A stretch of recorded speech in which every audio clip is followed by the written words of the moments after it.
எல்லாருக்கும் வணக்கங்க. மீன் குழம்பு வைக்கலாங்க. சங்கரா மீன் வாங்கிட்டு வந்திருந்தோம். அதை நல்லா சுத்தமாக அப்படியே கழுவிடலாங்க. கொஞ்சம் பைப்பில் அப்படியே கழுவுனா தான் ஒவ்வொரு மீனை அப்படி நல்லா சுத்தமாக கழுவ முடியும். அப்படி நல்லா கழுவிடலாம்.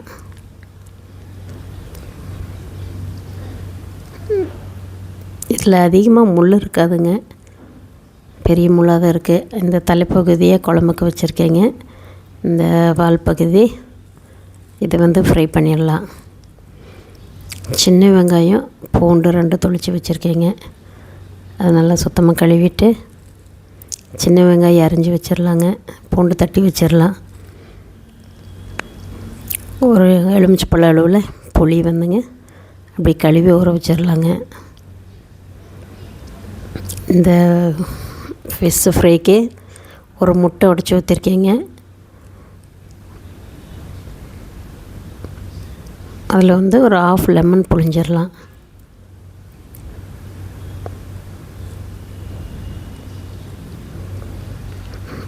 முட்டை போட்டேன்னு கொஞ்சம் பைண்டிங் அப்படி காட்டி வைக்கங்க.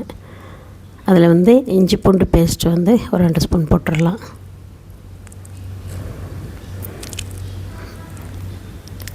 ஃபிஷ் ஃப்ரை மசாலா கொஞ்சம் அப்படி போட்டுடலாங்க.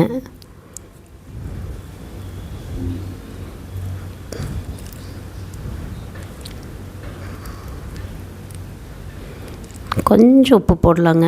லைட்டாக உப்பு போட்டு அதை நல்லா அப்படி மிக்ஸ் பண்ணிடலாம்.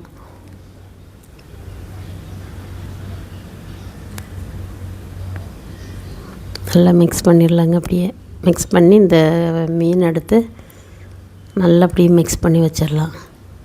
இந்த மசாலெல்லாம் எல்லா மீனுக்கு படுற மாதிரி நல்லா பிரட்டி வச்சிடலாங்க.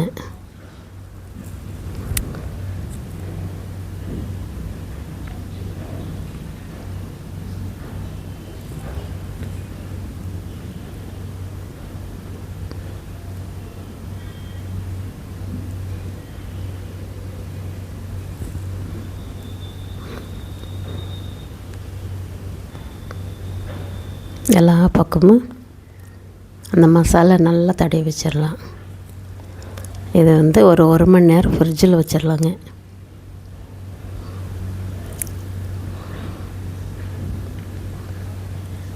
அப்படி 1 மணி நேரம் அப்படி இருக்கட்டுங்க. குழம்பு வைக்கலாங்க. கொஞ்சம் வேணுங்கிற அளவில் எண்ணெய் ஊற்றிருக்கேங்க. வெங்காயம், பச்சை மிளகா, வரமிளகா 2 போட்டு கலந்து வச்சுட்டு கருவேப்பிலை போட்டு வச்சுருக்கேங்க. எண்ணெயில் கடுகு, வெந்தயம், சீரகம், சோம்பு அப்படி தாளிச்சிடலாங்க. வெந்தயம் நல்லா வறுத்து கொஞ்சம் பொடி பண்ணி போட்டால் நல்லா இருக்குங்க. நான் இப்படி தாளிக்கும் போது போட்டிருக்கிறேன். நல்லா அப்படி வணக்கி விட்டுறலாம். லேசாக அந்த மணம் வருதுங்க.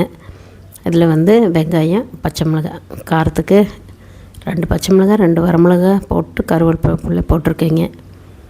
நம்ம எப்படினாலும் மீன் மசாலா, சில்லி மசாலா எல்லாமே போடுவோம். அதனால் காரத்துக்கு தகுந்த மாதிரி 2 தான் போட்டிருக்கிறேன். ஒரு 1 கிலோக்கு பண்ணுறேங்க. இந்த வெங்காயம் நல்லா கொஞ்சம் வணங்கட்டு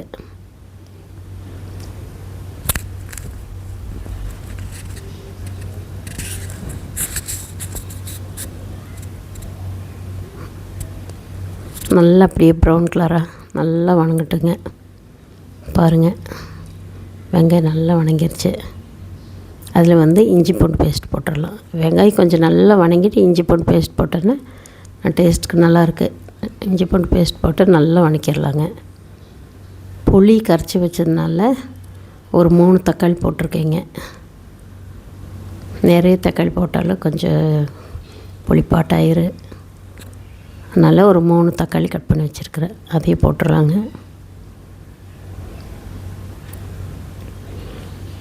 நல்லா வணக்கி விட்டுடலாம்.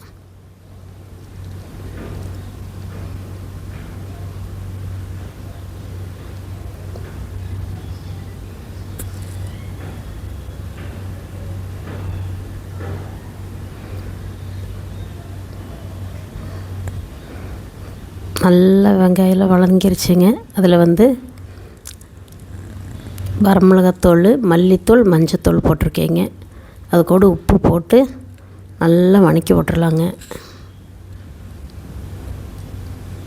இந்த மசாலாலாம் வந்து எண்ணெயிலேயே கொஞ்சம் நல்லா அப்படி வணங்கினான்னா அந்த டேஸ்ட் நல்லா கொடுக்குங்க. அதில் வந்து இந்த மீன் குழம்பு மசாலா அதையும் கொஞ்சம் போட்டுடலாங்க. போட்டு அதையும் சேர்ந்து நல்லா வதக்கி விட்டுறலாம். சிம்மில் வச்சுட்டு அப்படியே வதக்குங்க, அடி பிடிக்காமல். அடி பிடிச்சா அப்புறம் டேஸ்ட் மாறிடுது. சிம்மில் வச்சு இந்த கொஞ்சம் எண்ணெயிலேயே இந்த மசாலா நல்லா வதங்கட்டுங்க. அப்போ தான் நல்லாயிருக்கு. இந்த மசாலா பச்சை வாசனை போய் நல்லா வதங்கிருச்சுங்க.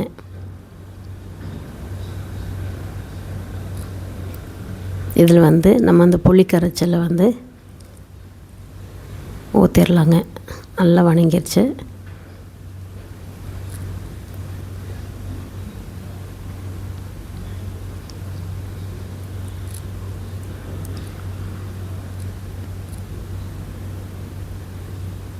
இதுலேயும் ஒரு டேஸ்ட் வந்துடுங்க. நல்லா அந்த தக்காளி சட்னி மாதிரி நல்ல டேஸ்ட் வந்துடும். மசாலாவில் எண்ணெயில் நல்லா வதக்கிட்டு இந்த புளி கரைச்சலை வந்து கொஞ்சம் அப்படியே வடிச்சிட்டு ஊற்றிடலாங்க. ஊற்றி அதை நல்லா அப்படியே மிக்ஸ் பண்ணிடலாம்.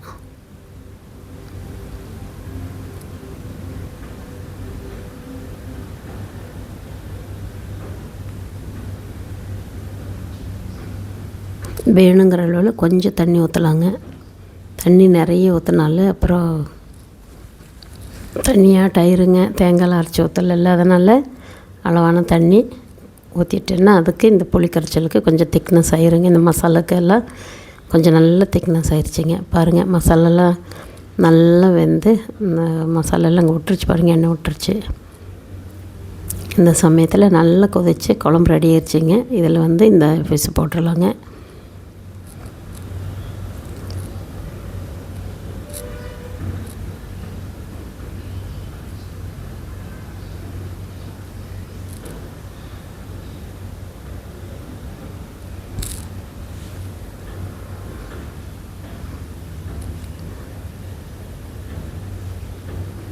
எல்லா மீனையும் அப்படி போட்டுடலாம்.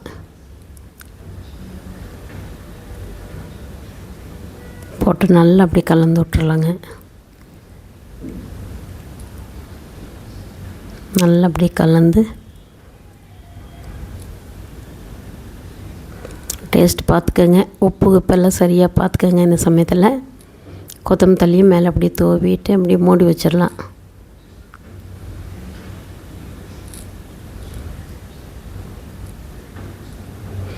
கொத்தமல்லி தழை லாஸ்ட்டில் போடுறதுக்கு இப்போ போட்டேன்னா கொஞ்சம் அந்த கொத்தமல்லியோடைய அந்த சாரெல்லாம் இருங்குங்க. அப்படியே ஒரு கொதி வரட்டு அப்படியே மூடி வச்சிடலாம். உப்பு காரெல்லாம் டேஸ்ட் பார்த்துட்டு வேணும்னு போட்டுக்கோங்க. போட்டுட்டு நல்லா கலந்து மூடி வச்சுருங்க.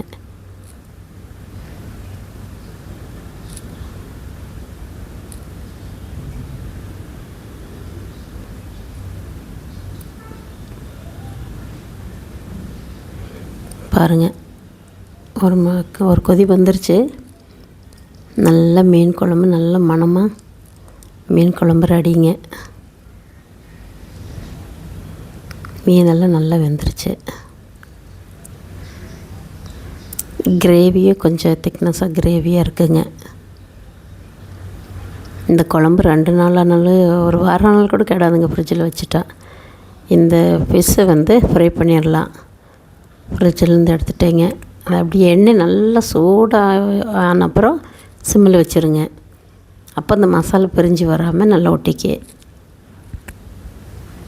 எண்ணெய் நல்லா சூடாயிருச்சு பாருங்கள். மசாலாலாம் பிரிஞ்சு வராமல் இருக்குது. நம்ம எண்ணெய் சூடாகிறதுக்கு முன்னாடி போட்டோம்னா மசாலாலாம் பிரிஞ்சிருங்க. எண்ணெய் நல்லா சூடு பண்ணிவிட்டு அப்படியே சிம்மில் வச்சு அப்படியே மீன் போட்டுடலாம். நல்லா வெந்துருச்சிங்க. திருப்பி போட்டுடலாம்.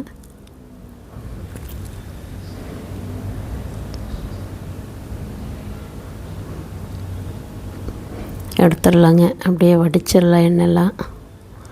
எண்ணெயை அதிகமாக குடிக்காதுங்க. பாருங்கள், எண்ணெயே அதிகமாக இல்லை. ஃப்ரிட்ஜில் கொஞ்சம் வச்சுட்டேன்னா எண்ணெயும் பிடிக்காது. Fish fry ready. நல்லா டேஸ்ட்டாக மணமாக இருக்குங்க. பாருங்கள், சூப்பரான ஃபிஷ் ஃப்ரை. இப்படி ஒரு நாள் மீன் குழம்பு நீங்கள் வச்சு பாருங்கள், டேஸ்ட் ரொம்ப நல்லாயிருக்கு.